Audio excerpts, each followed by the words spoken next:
was in his hands. We can't have it out in the backyard. So, He's work for our field office. he is a great dude, man. No, I was waving to you because I saw you last time. Oh, me? Yeah, you. Oh, hey, how are you doing? How are you? Good. But you were at the last press conference we had at the U.S. Attorney's Office. Oh, that's right. How you doing? Good, how are you? We'll talk after. Yeah, absolutely.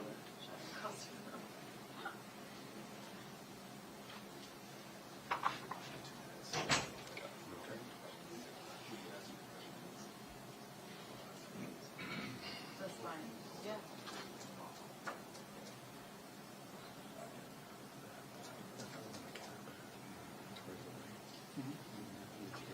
What is that? It's the sweat. Yeah. Was hot waiting to get screened. Yes, I'm not going to forget about this. Does he get sick? Does he know we should go? That's what I heard. That's what I heard. Such a good dude, man. 100%.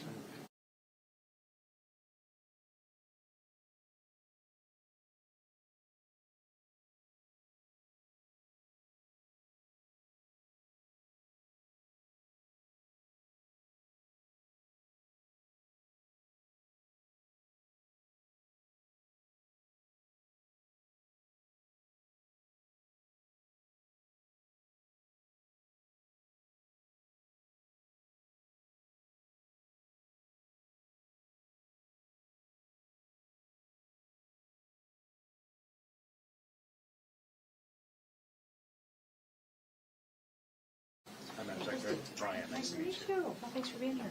Yeah, absolutely. Good morning, everyone. Thank you for being here. My name is Christy Noem. I'm the Secretary of the Department of Homeland Security. We're here in Nashville today to highlight some of the excellent work that the Department of Homeland Security has been doing with HSI and ICE officers and agents here in this area.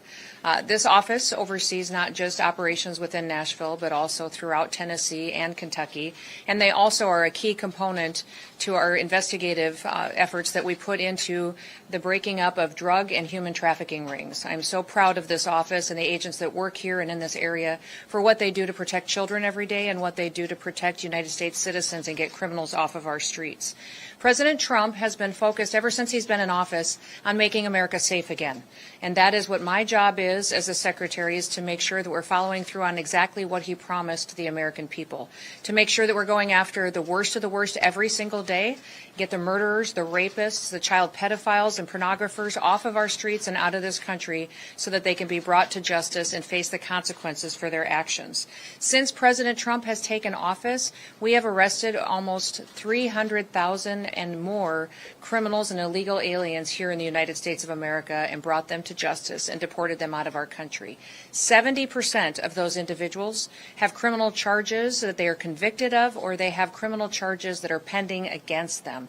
Overwhelmingly, the families that live in this country are thrilled to have these people off of their streets so that they can continue to raise their children in a country where they can live safely, send their kids to school, and go to sleep peacefully in their beds at night each and every day. Here in Tennessee, HSI Nashville has arrested some individuals that I want to highlight specifically that are tied to foreign terrorist organizations as designated by President Trump's administration, and also tied to gang organizations that are not only present here in this country, but also internationally as well. 2 Venezuelan nationals with ties to Tren de Aragua have been arrested here. This was done back in January, and their crimes include promoting prostitution and evading arrest.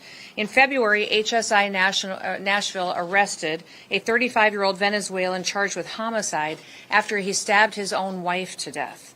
HSI also arrested a 33-year-old illegal alien that was from El Salvador.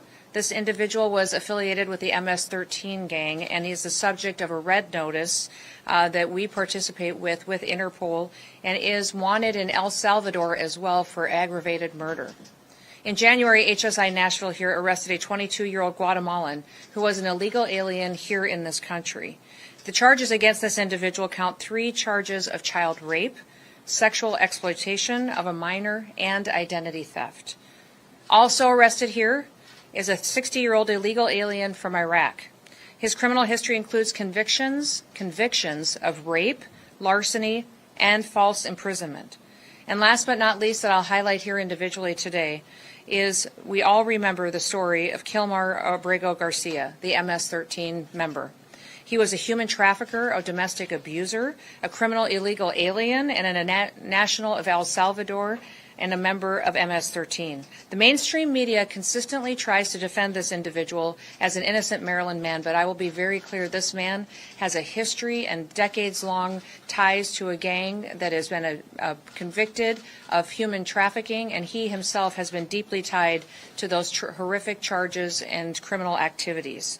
He's here in Nashville currently on federal charges for human trafficking, and the grand jury's indictment describes a monster. Abrego was a full-time human trafficker who would brutally abuse women under his control and even solicited individuals for child pornography. Now, all of these criminals are evil. They're horrible human beings. They're the worst of the worst. And America is safer because they're off of our streets, because of the work of the individuals behind me, but all of the agents and officials within HSI and ICE. Rioters, criminal thugs, legacy media, open border politicians, often you'll hear them standing up and defending the evil criminals that I've been talking about. And in the meantime, what they're doing is smearing and doxing our agents and putting them and their families at risk. Leftists have doxed, attacked, and tried to intimidate the men and women who uphold our laws and keep our streets safe. And now our ICE officers are facing an 830% increase in violence against them and their families. One of the open border politicians is right here in this state and is right here in this city. And I'm specifically calling out the mayor of Nashville. Mayor Freddie O'Connell has gone after our ICE individuals and agents that work with HSI. He's openly doxed them, revealed their information to the public, encouraged people to work against them in their efforts to clean up the streets of Nashville, and he has forced his city officials, his employees of the city of Nashville, to document every single interaction that they have with federal immigration authorities. What the mayor is doing to the city is shameful, and what he needs to do is participate with us and make sure that he's helping us uphold the rule of law. Listen, if people don't like the laws in this country, go to Congress and change them. But what these agents do every single day is to uphold the law and make sure that it applies equally to everyone, and that criminals aren't placed above the American citizens that live in this city and live in this state and in this country. O'Connell and his administration are playing politics, and they're playing politics to a dangerous level that's risking people's lives. Despite the mayor's reckless behavior, we're going to continue to enforce the law here in Nashville. We're going to continue to fight to keep families safe, and here in this city, but also in this state, and continue throughout the country. Bringing violent criminals to justice is our priority, and doing so in order to make America safe again is what we will work to do every single day. We're also seeing similar acts of injustices happen in Nashville by other entities as well. We're seeing obstruction against federal immigration law by Belmont University. As you know, they have openly said that they will house illegal immigrants on their campus and do that in defiance of the federal government. President Trump campaigned on immigration enforcement. The American people voted for immigration enforcement. They voted to clean up their streets and get these criminals out of our country. I'm very proud of the fact that since President Trump has been in office, we have removed over 600 known and suspected terrorists out of the United States of America, that we have brought thousands of gang members from MS-13, TDA, and brought them to justice and deported them out of our country. We're continuing to go after these criminals to protect American citizens. And now that the President's big, beautiful bill is passed, we have the resources to double down. We will bring more agents to Nashville. We will bring more resources to this state. And we will make sure that even though politicians continue to play politics and try to lie about what the work is that we're doing to make America safe again, that we will continue to fight for the families that live here and make sure that these child pedophiles, these rapists, and these murderers are off our streets. We will never apologize for protecting the American people. President Trump is working hard every day to make sure that this is a country where the rule of law is applied equally to everybody, that illegal criminals are not placed above or prioritized above the American citizens that live here and work and are just pursuing the American dream. So with that, I will close and open it up to any questions that you may have. Yes, way in the back. So you said that there's an 830% increase in these attacks against ICE agents. Yes. We've seen a lot of rhetoric, heated rhetoric. One congressman saying that people need to be willing to bleed in their opposition to ICE. Who do you blame for this massive rise of violence against ICE agents? I would say it's the rhetoric of elected officials, of leaders, leftist organizations, and the media. When they don't tell the truth, there's consequences for that. When they don't talk about the facts of what's happening out on our streets and what the American people need, then it gets distorted and the information is used in a way that can undermine what the rule of law is. I would encourage every single media entity that's here today to go talk to an ICE agent about what their job is, what they've been told their priorities are, and what it's like for their family every single day to go out in the streets and try to go after these criminals. The Trump administration has specifically targeted the worst of the worst. The individuals that we are going after are those that are violent criminals, those that are breaking our laws, and those that have final removal orders. And in many of these places, we've negotiated for their safe return back to their own home country. And if they're criminals, they will face consequences for their crimes. I'm grateful for the fact that we have a president that stands up for the everyday American, and I would be thrilled if people would talk about the fact that when you get a rapist off the street, how many families have we protected? When you get a murderer off the street, a pedophile off the street, look at the families that will never have to be victims because that work was done. Too much time is spent focusing on these criminals when you should be focusing on the people who have been victims in the past and the fact that we're stopping future people from becoming victims as well. Yes. Dr. Nolan, you speak of the worst of the worst that the Trump administration is going after. You see these four individuals who 70% of them you say that ICE is picking up have criminal convictions and charges. Why not release their names in the rap sheets and investigate? Well, many times the investigations are still ongoing, or they have lawyers where there's appeals going on, and so we follow the rule of law and give everybody their due process rights, but make sure that we're pursuing these criminal cases so that these individuals can face consequences for their crimes. This office here specifically is one of the most outstanding offices that we have in this nation for going after child exploitation rings and child trafficking and human trafficking. So I'm so thankful for their investigative work. They're breaking up trafficking rings that have been filtering internationally and have been using Nashville as a hub. I would encourage the mayor here to partner with them instead of fighting them, because by his rhetoric and by what he is requiring his city employees to do and by not having the backs of these law enforcement officers, he's allowing more children to be trafficked, more children to be victimized, and more families to suffer because of his actions and his politics. But for those who are convicted and be deported, why not release their names in the rap sheets? Oftentimes they are. Oftentimes they are. And also we have security agreements that we have negotiated with foreign countries as well, their home countries. I've been to probably 10 different foreign countries that most of these illegal criminals have come from, met with their presidents, met with their leaders, and negotiated them sharing information with us. Extradition agreements. We want the data on who they know is in our country that's dangerous, and then also when we return someone back to their country that is a criminal, that is a murderer or a violent rapist or abuser, that they're facing consequences in their home country as well. And I would encourage everybody, there's a lot of things being said in the media. If there is someone that's in this country illegally and they're concerned about being here and interacting with our immigration officials, go home. You have the opportunity today to go back to your home country. If you go home, we will buy you a plane ticket. We will, when you land, give you $1,000 so that you can get started on your feet and provide food and housing for your family. And you have the opportunity to come back to the United States the right way.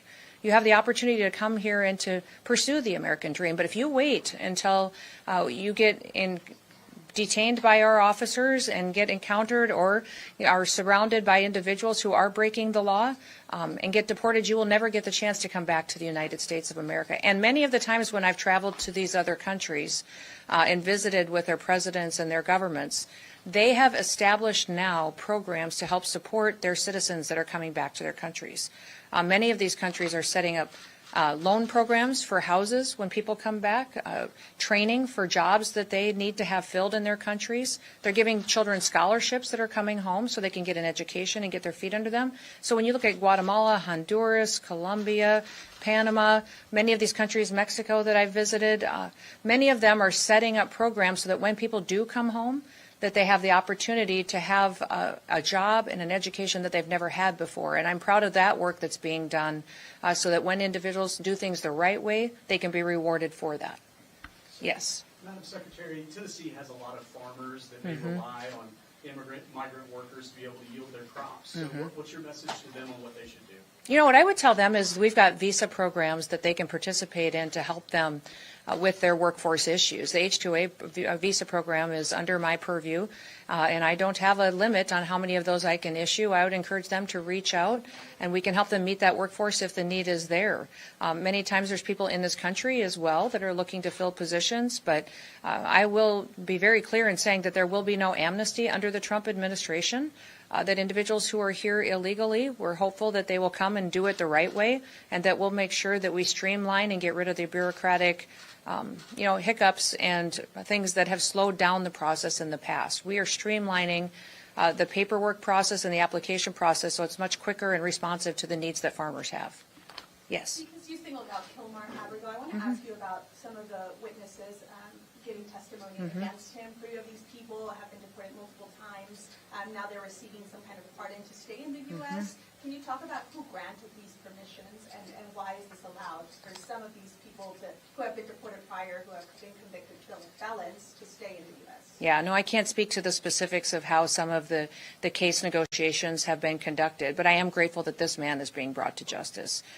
He has a lifetime history of trafficking individuals and of taking advantage of minors, soliciting pornography from them, nude photos of them, abusing his wife, abusing other illegals, aliens that were in this country, women that were under his care while he was trafficking them. He's a horrible human being and a monster, and he should never be released free. All that is evidence that the judge finds hard to believe because it's based on the testimony of these 3 witnesses. I hope this judge does the right thing and brings this man to justice for the crimes that he has committed. The evidence is overwhelming, and this judge needs to make sure that he applies the law equally to every single person that shows up in his courtroom.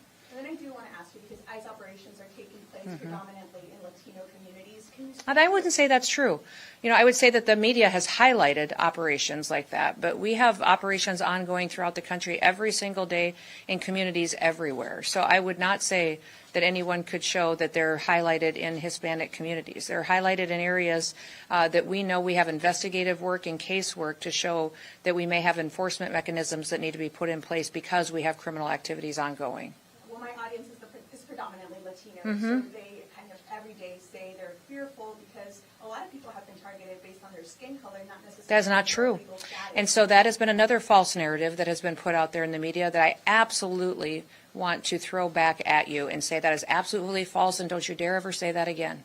We have judges out there and other individuals saying people have been targeted that way, and it's not true. Every single operation that we do on ICE is based on investigative work and on case work to show that there is a reason and reasonable suspicion to go into an area and to talk and look at individuals that are involved in criminal activity. So because that is a narrative that people have been out there saying doesn't make it true, and it should not be repeated. Yes. 2 questions. First one, just you mentioned the budget increase.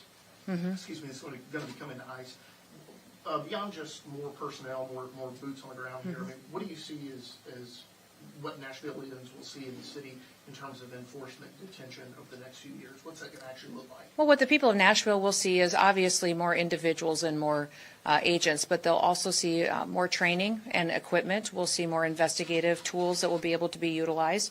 My hope is that we also get the chance to work with the Department of Justice to get more immigration judges.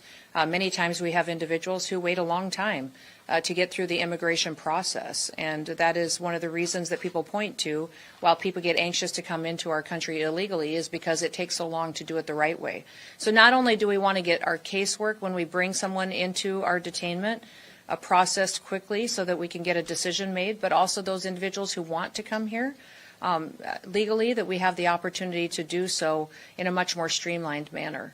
Are we likely to see more facilities kind of erected here in Middle? I don't think we necessarily will see more facilities. What we need is when we have a city like Nashville where the mayor is playing politics and not necessarily they're backing up our officers, you'll see more individuals to make sure that these officers are out on the street and have enough force to keep themselves safe while they do their work. And then just one follow-up on the due process.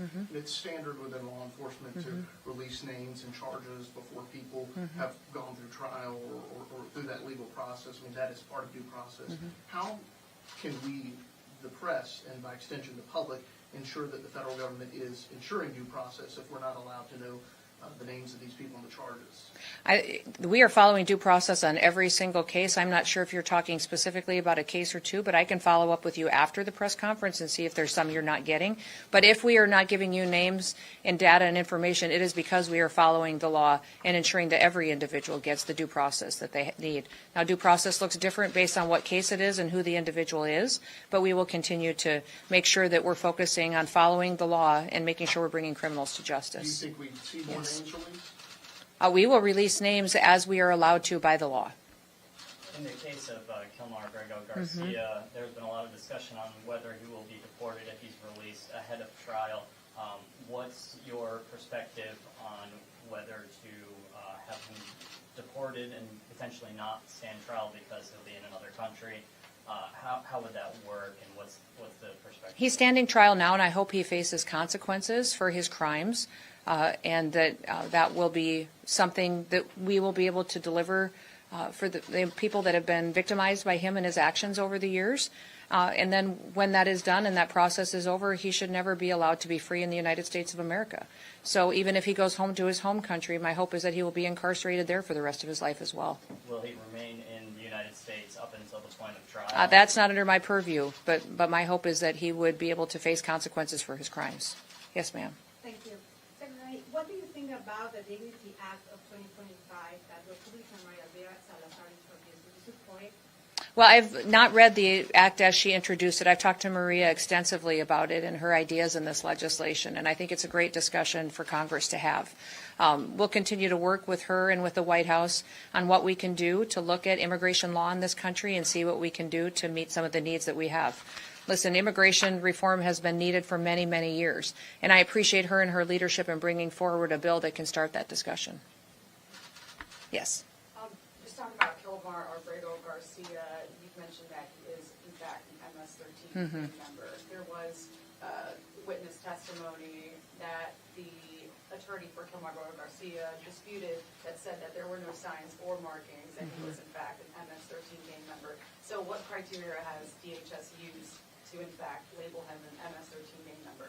There's a large case built against Abrego Garcia, and people will continue to see that throughout trial, and they'll continue to see that throughout this case.